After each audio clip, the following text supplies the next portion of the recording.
Greetings and salutations. It is I, Mr. Nothing, the museum curator of the weird and the strange, and the host who might be a ghost.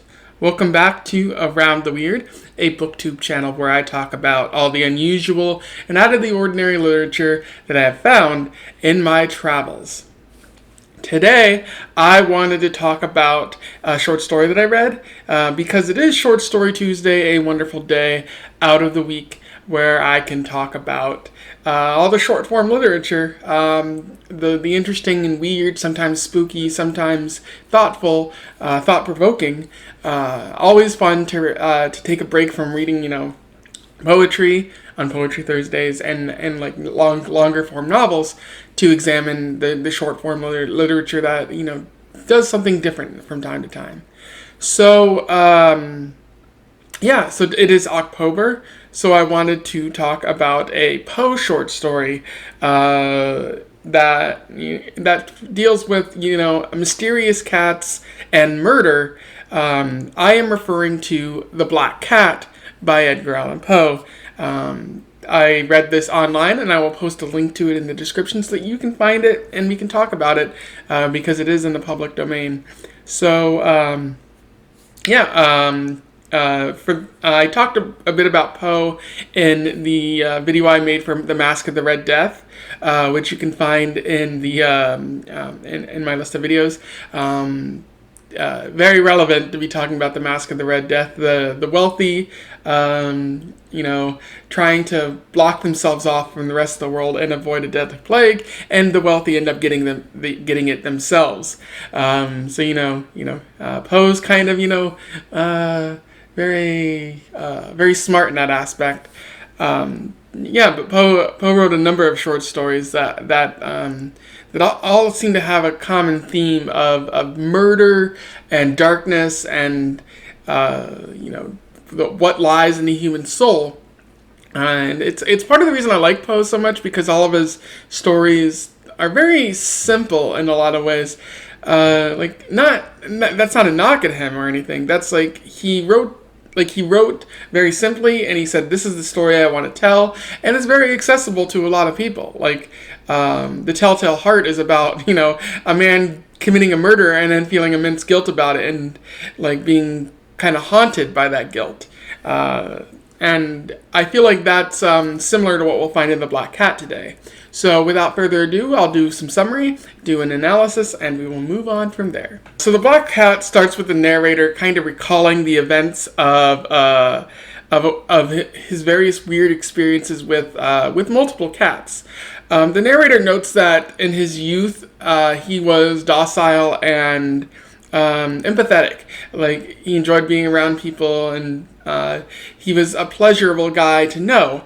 And he got married to his wife, and they had a cat that they named Pluto, after the god of the Roman god of the underworld. But over time, he became mean, cruel, terrible kind of person that you absolutely wouldn't want to be around. Flew into rages and all that. He often takes his rages out on the cat Pluto. He pulls out Pluto's eye, which is horrible, and eventually this leads to him hanging Pluto in like a guest house or something. So the cat is dead. The house eventually burns down, and all of his wealth goes with him. So the family, the wife and husband have to move into a lesser fancy house. But the narrator is still haunted by ghostly images of the cat that he killed. And sometime later, he does find another cat that seems to be real, looks very similar to Pluto, except the only difference, and his wife notes this too, is that there's a tuft of white hair in the cat's chest. But these differences become very small over time to the narrator, who is just driven mad by the sight of this cat. One day, he escorts his wife into the cellar, and the cat starts, bothering the narrator, and he flies into a rage and takes out an axe and tries to kill the cat. but his wife is like, I don't want that, so she tries to block it, and in the process, he kills his wife by hitting her in the head with an axe, and he feels guilt about this, and like he's like, oh, I can't let anybody figure this out. So rather than take the body out of the cellar, he just decides to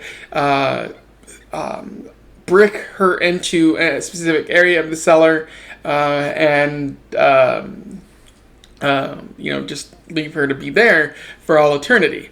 After he gets done with that, he can't find the cat, and so he's like, my troubles are all over. The cat ran away, and I am free of this terror. The police, as the police tend to do, begin an investigation into her disappearance, and they investigate the house multiple times, and then finally they show up and they're like, we're going to do one more search. They search the cellar, and they don't find anything. And while the narrator's going on about how sturdy the house is and how well built it is, kind of gloating, without the police knowing it, he taps the new brick wall that he made with his cane, and a ghostly, horrifying, a bone-chilling shriek is heard, and the police, are like, well, what the hell was that? And so they tear down the brick wall, and they find the dead wife, and on top of the dead wife is the cat. And the narrator's like, the cat has confined me to the hangman.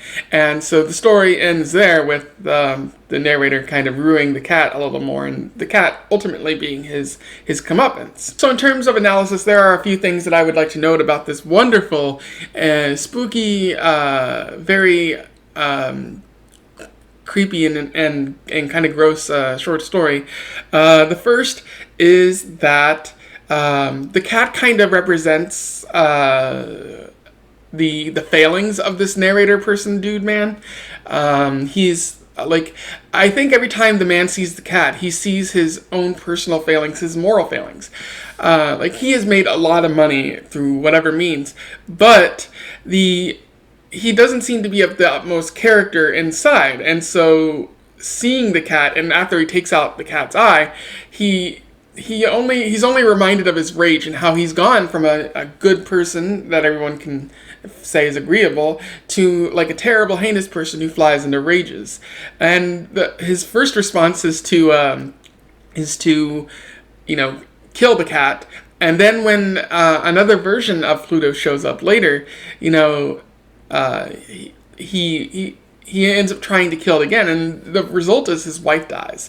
And so, like, that, the cat seems to represent, to him at least, everything that's gone wrong in his life. And it doesn't seem to upset the wife, because the wife, we don't hear about her life, but maybe it's going a lot better.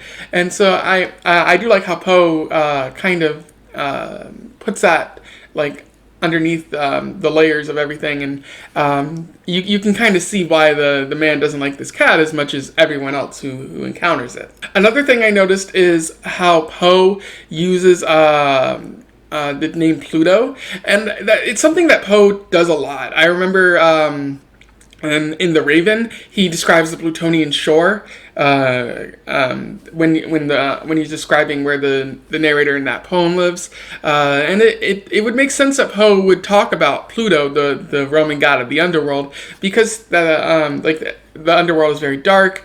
In this story, I think Pluto, though, is referring to like this sort of like judge of the underworld, the god himself, rather than the location of the underworld. But Pluto. It's fitting for this cat because the cat is kind of judging this man at various points. Because after it takes out his eye, like, the cat, it doesn't really become agreeable with the man anymore.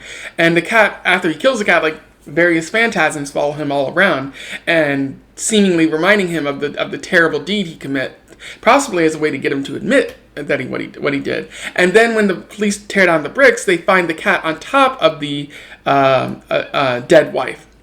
So it's just a reminder that this man is doing terrible things, and the cat serves as like his comeuppance, or his like a sort of God coming up from hell and saying, you're a terrible person and you're doing these terrible things, and you will get punishment for it. There's a section in the short story that I would like to read to you, and it goes as follows. It was now the representation of an object that I shudder to name. And for this, above all, I loathed and dreaded and would have rid myself of the monster had I dared.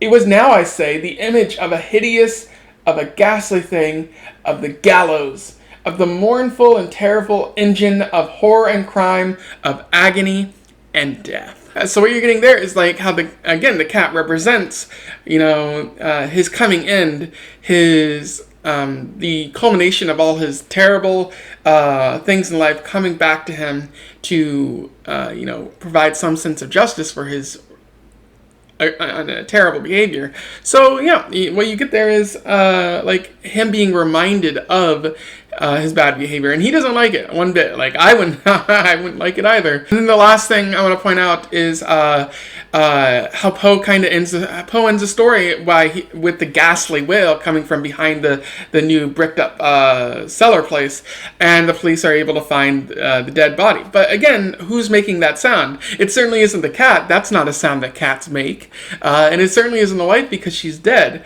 So what that is suggesting is that either Poe, or either the dead woman, she came back to life to do this ghostly wail. The cat is doing this ghostly wail as a punishment to the man for killing the original incarnation of the cat, or it's simply a ghostly specter. Haunting the man of some sort, and it's something that you see a lot in Poe's work. In The Raven, is the Raven actually telling the man that he's never to see his lost Lenore again, or is that simply all in the narrator's mind? In The Telltale Heart, is he actually hearing a heart beating under the floorboards and only he's hearing it, or is that simply a manifestation of his guilt? And Poe does that a lot throughout his entire works, and he's doing it here. Although the fact that the police can hear the unearthly, ghostly, terrifying wail indicates that it's real. So I think this is Poe, actually using the supernatural in a realistic way to